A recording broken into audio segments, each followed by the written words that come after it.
Todos me aseguraron que Carmina era la mujer de mis sueños, el pilar que me sostuvo cuando el mundo se volvió negro tras el accidente. Pero hoy, mientras las luces de la gala desteñaban sobre mi copa de cristal, sentí que ese brillo no era más que el reflejo de una jaula de oro. Carmina me sonreía, su mano apretando la mía con una fuerza que no parecía afecto, sino propiedad.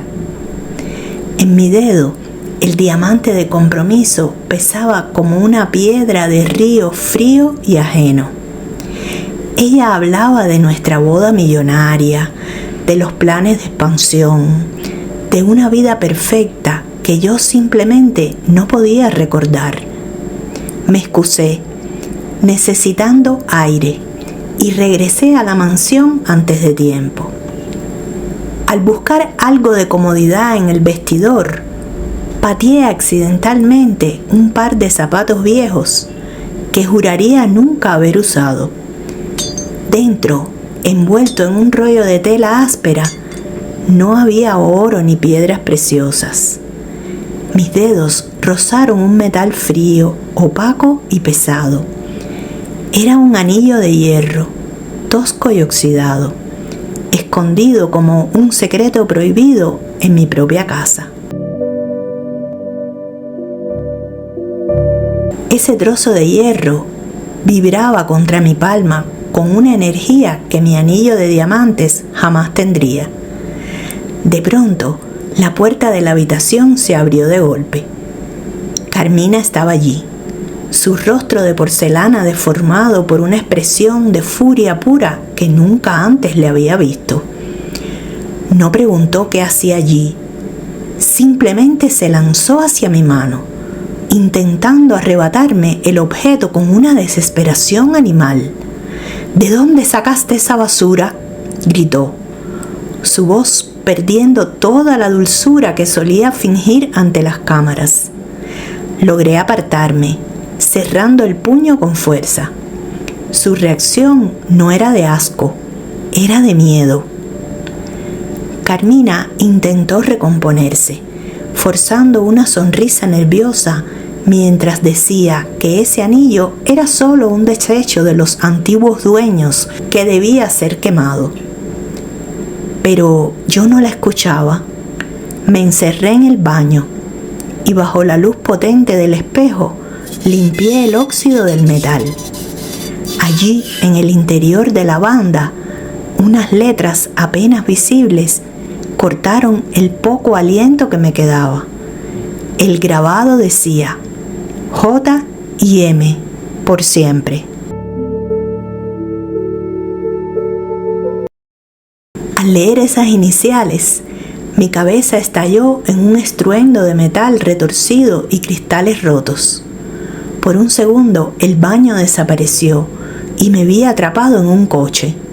El olor a gasolina inundando mis pulmones y una mano cálida muy distinta a la de Carmina apretando la mía antes del impacto. J y M. La J era por Jesús, de eso no tenía duda, pero la M no encajaba con nadie en mi presente de lujo. Carmina golpeaba la puerta del baño, exigiendo que saliera, amenazando con llamar a seguridad. Pero un ruido en el ventanal me hizo girar. En el jardín, bajo la lluvia que empezaba a arreciar, vi la figura de un hombre encorvado, envuelto en una gabardina vieja. Era don Manuel, el antiguo chofer que Carmina había despedido, alegando que era un peligro por su edad. Él no se movió, solo señaló hacia la raíz de un roble centenario. Salí por la ventana, ignorando los gritos de mi prometida, y me acerqué al anciano. Don Manuel no dijo una palabra, pero sus ojos estaban llenos de una lealtad que me hizo temblar. Extendió su mano temblorosa y dejó caer un objeto pequeño y metálico en la mía. Era una llave antigua, con una etiqueta que tenía un solo número: 214.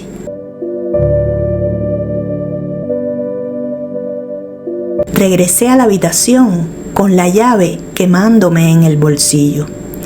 Carmina me esperaba sentada al borde de la cama. Su mirada escrutadora, intentando leer mis pensamientos tras el velo de mi supuesta amnesia. ¿Quién es la M del anillo, Carmina?, pregunté, manteniendo la voz firme. Ella soltó una carcajada nerviosa, una que sonó a cristal rompiéndose. Es una vieja historia, Jesús. Una empleada obsesiva que intentó extorsionarte antes del accidente. No deberías remover basura del pasado. Mentía. Su pupila se dilataba con cada palabra y sus manos temblaban imperceptiblemente. Fingí creerle.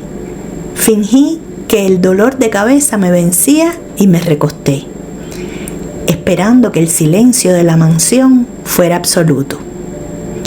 A medianoche, mientras ella dormía bajo el efecto de sus sedantes, escapé. Conducir por las calles oscuras se sentía como un instinto recuperado. Llegué a la estación de tren abandonada, un lugar que no figuraba en mis agendas de lujo, pero que mis pies conocían de memoria. Localicé el casillero 214. La llave giró con un quejido metálico y al abrir la pequeña puerta de metal, un sobre amarillento cayó al suelo. El polvo flotaba bajo la luz de mi linterna mientras recogía el sobre. Al abrirlo, el impacto fue físico. Era mi propia letra, pero una versión de mí que parecía más libre, más viva. Si estás leyendo esto, es porque ella logró borrarme. Comenzaba la carta. Mis manos empezaron a sudar. La carta explicaba que mi perfecta vida con Carmina era una construcción basada en el miedo y la manipulación. Me advertía que no confiara en las medicinas que ella me daba y mencionaba una dirección en la periferia de la ciudad, una floristería llamada El Jardín de María. La nota terminaba con una frase que me heló la sangre. Busca a María Elena. Ella tiene la otra mitad de nuestra verdad. Guardé el papel y salí de la estación sintiendo que cada sombra en la calle era un ojo de Carmina vigilándome. No volví a la mansión. Conduje hasta esa dirección, un barrio humilde donde el olor a jazmín reemplazaba el aroma artificial de los perfumes caros. Me detuve frente a una pequeña fachada de madera desgastada. Eran las 6 de la mañana y una mujer de espaldas acomodaba unos cubos de agua. Me quedé paralizado dentro del coche, observando sus movimientos. Eran gráciles, pero cargados de un cansancio antiguo. Cuando finalmente bajé y el sonido de la puerta al cerrarse rompió el silencio de la mañana, ella se giró. El tiempo se detuvo. Era la mujer de mi visión en el baño, la misma que me apretaba la mano en medio del caos del accidente. Sus ojos, del color de la tierra húmeda, se abrieron con un terror que me partió el alma. No era el miedo de quien ve a un extraño, sino el de quien ve a un fantasma. Dejó caer el ramo de flores que sostenía y sus labios temblaron sin emitir sonido. Jesús, susurró, tan bajo que pensé que lo había imaginado. Me acerqué un paso con el anillo de hierro en la mano, esperando un abrazo, una explicación, una señal de alivio. Pero lo que recibí fue una barrera de hielo. Ella recuperó la compostura con una rapidez dolorosa. Recogió las flores del suelo y me miró con una frialdad que me detuvo en seco. Se ha equivocado de lugar, caballero. Aquí no conocemos a ningún Jesús.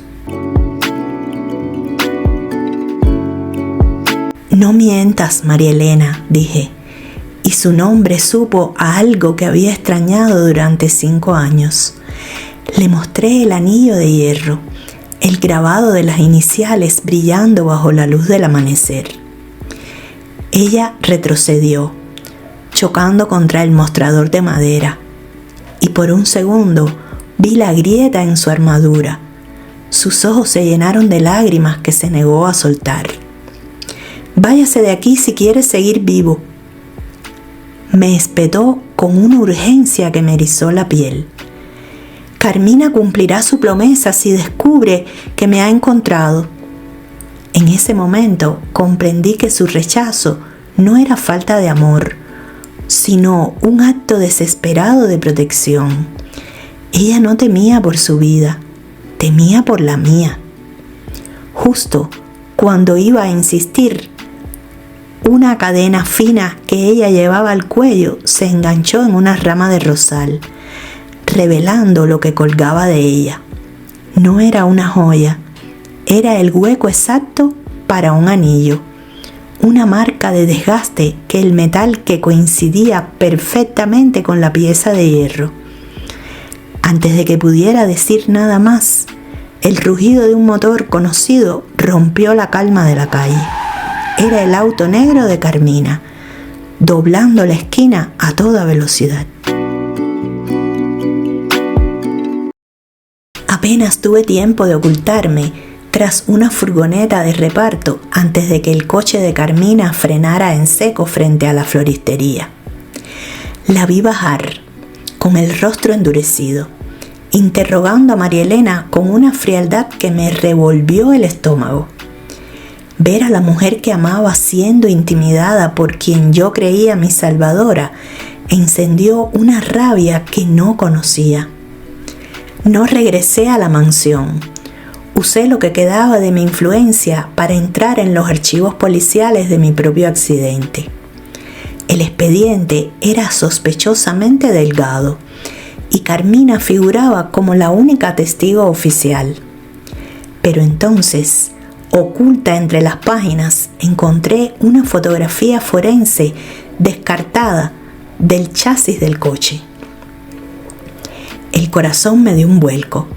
Los cables de los frenos no se habían roto por el impacto. Habían sido cortados con una precisión quirúrgica antes de que yo siquiera subiera al vehículo.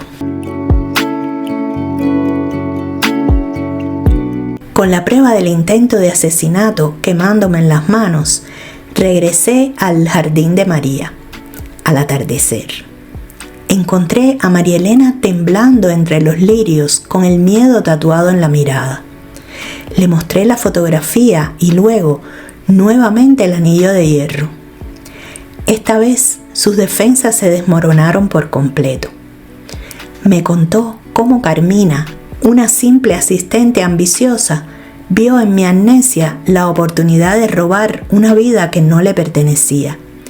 Me confesó que fue obligada a desaparecer bajo la amenaza de que si intentaba contactarme, Carmina terminaría el trabajo en el hospital.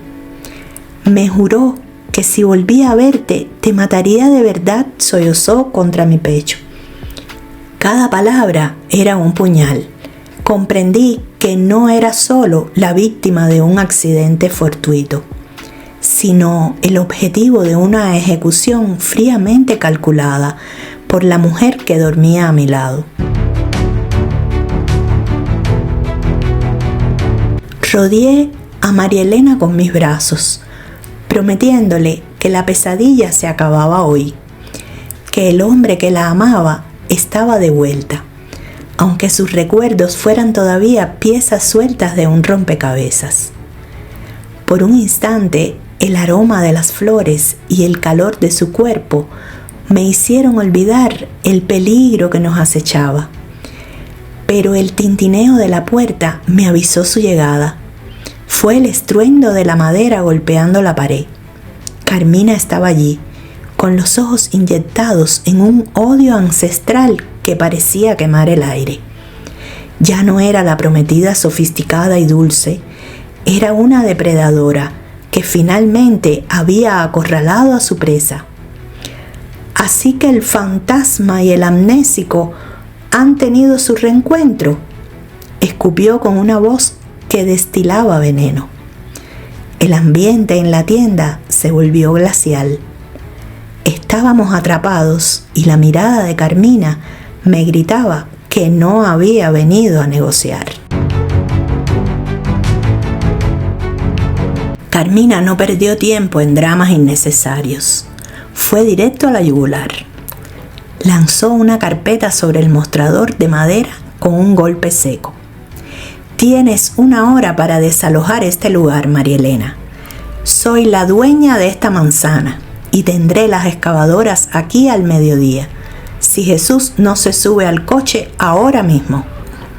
Intenté dar un paso al frente, pero la mano de María Elena en mi brazo me detuvo. Mientras Carmina alardeaba de su poder y del imperio que supuestamente había construido sobre mis ruinas. Mis ojos cayeron en los documentos de la carpeta. Entre las notificaciones de desalojo asomaba una copia del contrato original de mi empresa. El aliento se me escapó al leer los nombres en letras de molde. El socio mayoritario no era yo, y mucho menos Carmina. El imperio que yo creía propio le pertenecía legalmente a la mujer que tenía a mi lado.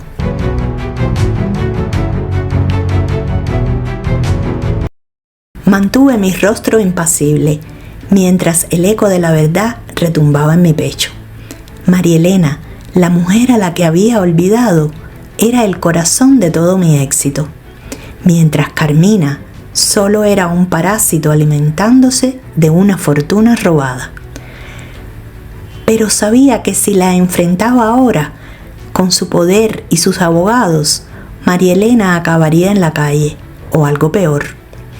Regresé a la mansión de la mano de Carmina, fingiendo que la confusión de mi mente me hacía dócil, un peón perfecto en su tablero de ambición.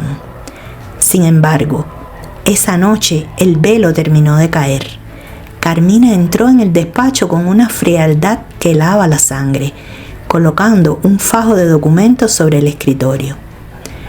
Mañana es nuestra boda, Jesús. Para asegurar nuestro futuro y evitar problemas legales con tu recuperación, necesito que firmes el traspaso de todos los bienes a mi nombre. Era la jugada final. Si firmaba, le entregaba el legado de María Elena para siempre. Me negué a firmar esa noche, alegando un mareo repentino, pero el tiempo se me escapaba de las manos. Al alba, encontré a don Manuel esperándome en el límite de la propiedad. Sus manos toscas sostenían un envoltorio de seda que parecía un tesoro rescatado de las cenizas. Carmina mandó a quemar todo lo que recordara a María Elena, pero yo logré salvar esto. Susurró con voz rota. Al desenvolverlo, mis ojos se llenaron de lágrimas. Era la caja de música de madera de sándalo que aparecía en mis sueños más dulces. La melodía era una nana suave. Me devolvió por un instante el calor de un hogar que Carmina no pudo contaminar. Pero don Manuel señaló el fondo falso, un compartimento que Carmina nunca descubrió. Con el corazón martillando contra mis costillas, activé el pequeño interruptor oculto. No era solo música lo que guardaba, era una grabadora de voz, el seguro de vida que mi yo del pasado había dejado para este preciso momento. El sonido estático llenó la habitación. Entonces la voz de Carmina surgió de la oscuridad, nítida y venenosa. discutiendo con un hombre sobre una falla inevitable en el sistema de frenos de mi coche. Asegúrate de que no sobreviva al impacto. No puedo permitir que se entere de lo del testamento de su padre, decía ella con una calma aterradora. El aire se volvió irrespirable. La evidencia de su traición estaba allí grabada para siempre. Pero lo que me hizo caer de rodillas no fue su maldad, sino lo que siguió. Escuché mi propia voz, agitada, minutos antes del accidente. María Elena, mi amor, lo sé todo. Voy por ti. El anillo de hierro es nuestra promesa. En ese instante, los muros de mi amnesia se derrumbaron. No iba solo a recuperar una empresa, iba a recuperar el alma de mi vida. Pero justo cuando guardaba la prueba, Carmina golpeó la puerta. Jesús, la prensa está abajo. La fiesta de preboda ha comenzado. La mansión estaba inundada de champán, joyas y falsas sonrisas. Carmina desfilaba entre los invitados como la reina de un reino construido sobre un crimen, presentándome como el trofeo recuperado de una tragedia. Cada vez que su mano tocaba mi hombro, sentía el impulso de denunciarla frente a todos. Pero necesitaba que María Elena estuviera a salvo. Fue entonces cuando el mundo se detuvo. Entre los camareros que servían las bandejas de plata, vi un rostro que no pertenecía a ese nido de víboras. María Elena estaba allí, vestida con el humilde uniforme de servicio, cabizbaja, soportando las burlas de los amigos de Carmina. La vi recoger unas copas rotas a los pies de mi prometida, mientras Carmina la miraba con un desprecio sádico. «Cuidado, querida, no queremos que alguien como tú manche el mármol», escupió ella. Mi sangre hirvió. Mi verdadera socia, la dueña legal de todo esto, estaba siendo humillada como una extraña en su propia casa. Aproveché un brindis para escabullirme hacia las cocinas, siguiendo la estela de tristeza que María Elena había dejado. La encontré junto al fregadero, limpiando sus manos temblorosas, intentando ocultar las lágrimas que amenazaban con desbordarse. La tomé de los hombros y por primera vez me miró no con miedo, sino con la esperanza de quien reconoce a su igual. «Lo sé todo, María Elena. He escuchado la grabación. He visto el contrato. Mañana, frente al mundo, te devolveré lo que es tuyo», le susurré, sellando mi promesa con un beso en su frente que supo a perdón. Ella intentó advertirme, señalar la sombra que se proyectaba en la pared, pero fue tarde. Un guardia de seguridad, el brazo ejecutor de Carmina, irrumpió en la cocina con la radio en mano. «Señor Jesús, la señora Carmina lo espera fuera. Y usted, mesera, queda detenida por intento de robo. Tenemos órdenes directas de sacarla de aquí en este instante». El grito de Carmina rompe la calma de la cocina como un cristal estallando. Frente a los invitados me señala con un dedo tembloroso, acusando a María Elena de haber robado un collar de diamantes de su tocador. Es una jugada desesperada para enviarla a prisión y borrarla del mapa antes de la boda de mañana. Veo cómo los guardias de seguridad la inmovilizan y por un segundo la mirada de María Elena busca la mía, suplicando por la promesa que le hice hace apenas unos minutos. Mantengo mi rostro como una máscara de piedra, dejando que Carmina crea que su plan ha funcionado, mientras en mi interior la rabia arde con más fuerza que nunca. Ella no sabe que, mientras gritaba, yo ya tenía en mi poder el contrato original que recuperé de su despacho, el documento que prueba la suplantación de identidad y el fraude masivo que ha sostenido su mentira durante 5 años. Mientras Carmina celebra su victoria anticipada con una copa de champán, yo me muevo en las sombras para activar mis contactos legales en secreto. No permitiré que María Elena pase ni una hora en una celda. La supuesta detención es en realidad un traslado seguro hacia una ubicación protegida, donde el brazo ejecutor de Carmina no puede alcanzarla. Me encuentro con ella poco después y el terror en sus ojos se desvanece cuando coloco el anillo de hierro en su palma.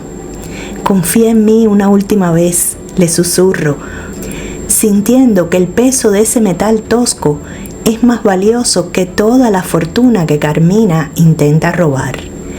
El escenario para el clímax final ya está listo.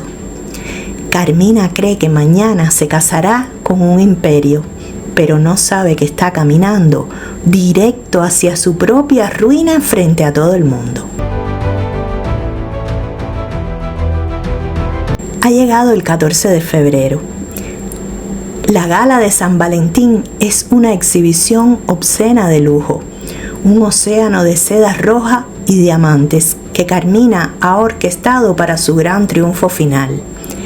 Ella sube al escenario con una confianza gélida, anunciando ante los medios y los inversores más influyentes la fusión definitiva de nuestras empresas.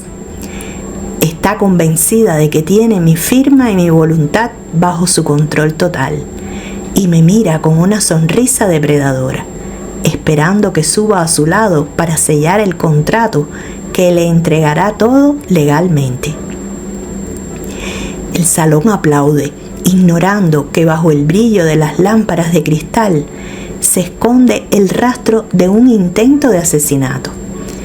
Me levanto lentamente, sintiendo el anillo de hierro en mi bolsillo como un ancla de realidad, y camino hacia el podio mientras un silencio expectante se apodera de la sala.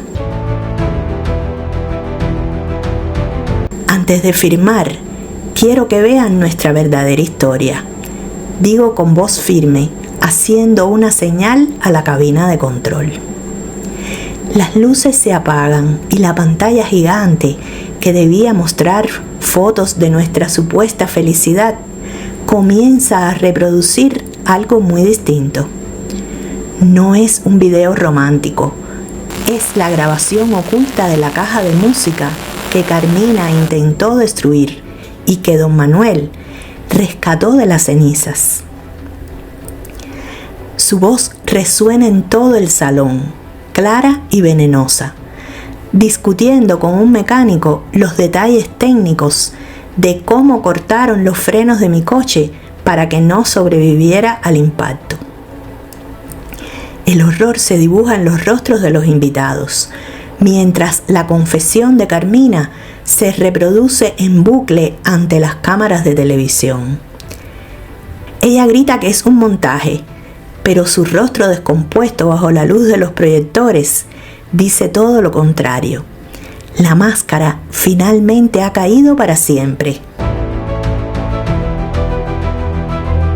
El caos estalla en la gala de forma instantánea. Los inversores se retiran horrorizados y los flashes de la prensa, que antes la adoraban, ahora capturan cada gesto de su desmoronamiento público.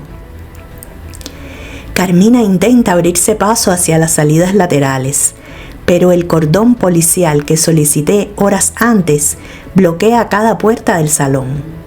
No hay salida para ella. El mundo que construyó con mentiras se está colapsando bajo el peso de su propia maldad.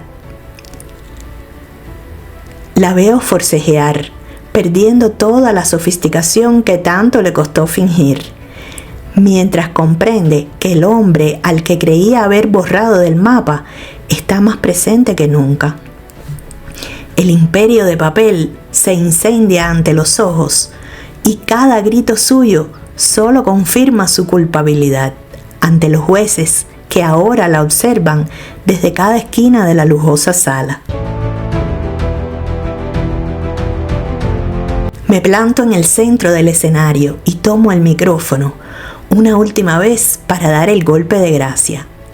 Explico con claridad absoluta que Carmina nunca fue mi socia, sino una asistente ambiciosa que utilizó mi amnesia para usurpar el lugar de la verdadera heredera. En ese momento, las puertas principales se abren y María Elena entra en el salón, caminando con una dignidad que silencia a la multitud. Ella es la verdadera socia mayoritaria y el alma de esta empresa. Carmina, acorralada y fuera de sí, me grita con un odio que sin mi memoria completa no puedo probar nada legalmente. Me acerco a ella, la miro fijamente a los ojos y le susurro al oído para que solo ella me escuche. Ya no necesito que me cuentes mi historia, porque anoche recordé el momento exacto en que cortaste esos cables y te reíste mientras el coche se precipitaba al vacío. Carmina retrocede, tropezando con los arreglos florales que ella misma eligió para su gran noche. Su rostro, antes una máscara de perfección, se desencaja, mientras el pánico la consume. Intenta una última mentira, balbuceando que el accidente me afectó el juicio, que mis recuerdos son alucinaciones productos del trauma. Pero el silencio del salón es sepulcral. Nadie le cree. Me acerco a ella, no con odio, sino con la fría claridad de quien ha despertado de una pesadilla. No fueron alucinaciones, Carmina. Fue tu risa lo que escuché antes de que el coche cayera por el barranco. Le digo con una voz que corta el aire. Los guardias que antes respondían a sus órdenes, ahora la sujetan firmemente, mientras los oficiales de policía le informan de sus derechos por intento de homicidio y fraude agravado. Mientras las esposas se cierran sobre sus muñecas, Carmina lanza un grito de rabia pura, maldiciéndonos a ambos. El brillo de los diamantes en sus manos parece ahora un grillete de su propia ambición. Veo cómo se la llevan, arrastrando su vestido de seda por el mismo suelo que pretendía dominar. El salón estalla en susurros, pero yo solo tengo ojos para la mujer que está frente a las puertas. María Elena se mantiene firme, con las manos entrelazadas, procesando que el miedo que la mantuvo oculta durante 5 años finalmente se ha disuelto. Camino hacia ella, ignorando los flashes y las preguntas de los periodistas. Al llegar a su lado, tomo su mano y frente a la élite que la humilló minutos antes, elevo nuestra unión.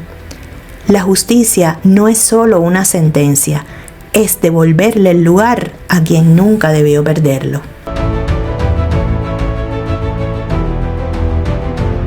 Los días siguientes a la gala son un torbellino de auditorías y revelaciones. Descubrimos que Carmina no solo robó mi vida, sino que sistemáticamente desvió fondos para asegurar su escape si las cosas salían mal. En mi despacho, ahora libre de su perfume asfixiante, reviso junto a María Elena los contratos originales. Es abrumador ver cómo mi firma fue utilizada para borrar su nombre de cada documento legal. Sin embargo, lo más doloroso es darme cuenta de cuántos amigos sabían la verdad y prefirieron el silencio por conveniencia. No mires atrás, Jesús, me dice María Elena, colocando su mano sobre la mía. Su sabiduría, forjada en la precariedad de su floristería, es ahora mi brújula. Estamos reconstruyendo un imperio, pero esta vez los cimientos son de acero, no de mentiras doradas. Acompaño a María Elena a su pequeña tienda por última vez. Es extraño ver ese rincón humilde, sabiendo que ella es la dueña legal de la corporación más grande del país. Ella recoge sus pertenencias, con una mezcla de nostalgia y alivio. Aquí aprendí que el valor de una persona no está en el título que lleva, sino en lo que es capaz de proteger en silencio. Reflexiona mientras acaricia un pétalo de jazmín.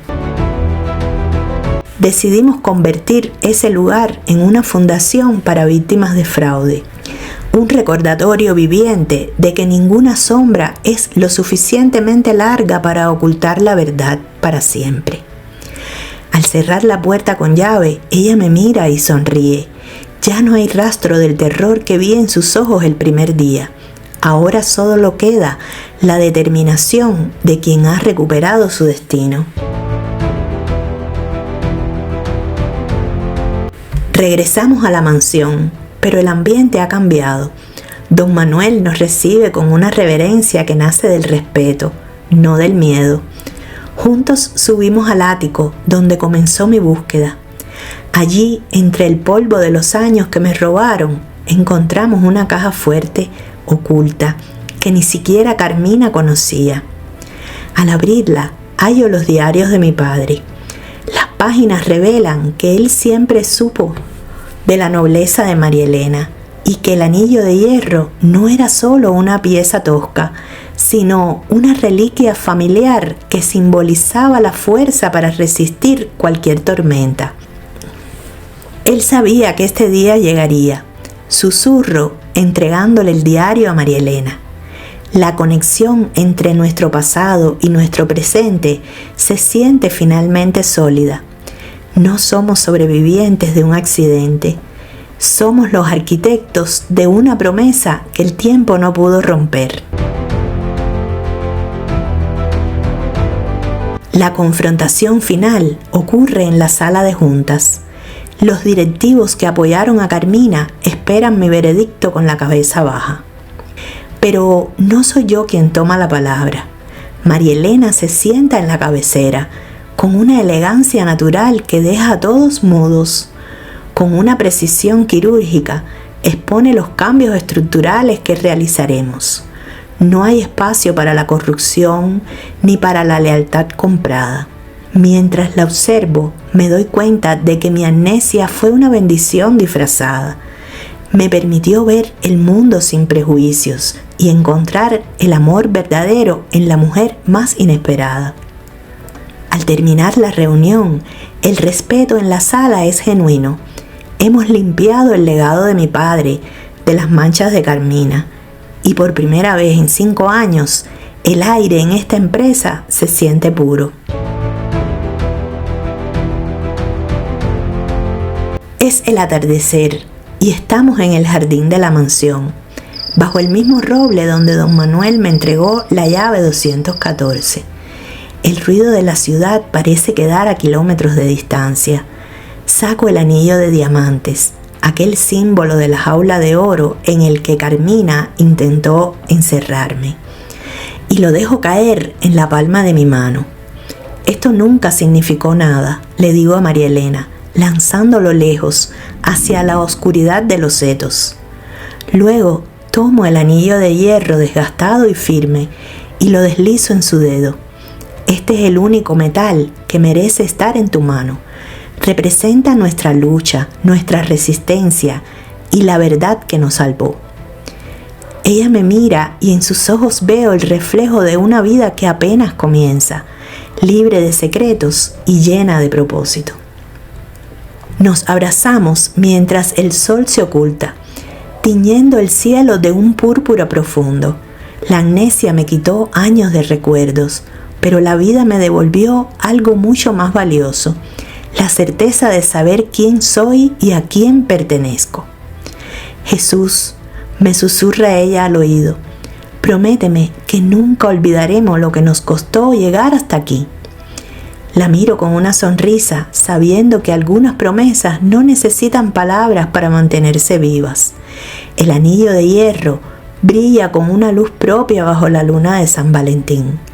Ya no hay más sombras, solo el camino que construiremos juntos, paso a paso, sobre la base de una lealtad que ni el metal más precioso podría comprar. Nuestra historia no terminó en un hospital. comenzó realmente cuando decidí buscar la verdad detrás de un trozo de hierro oxidado.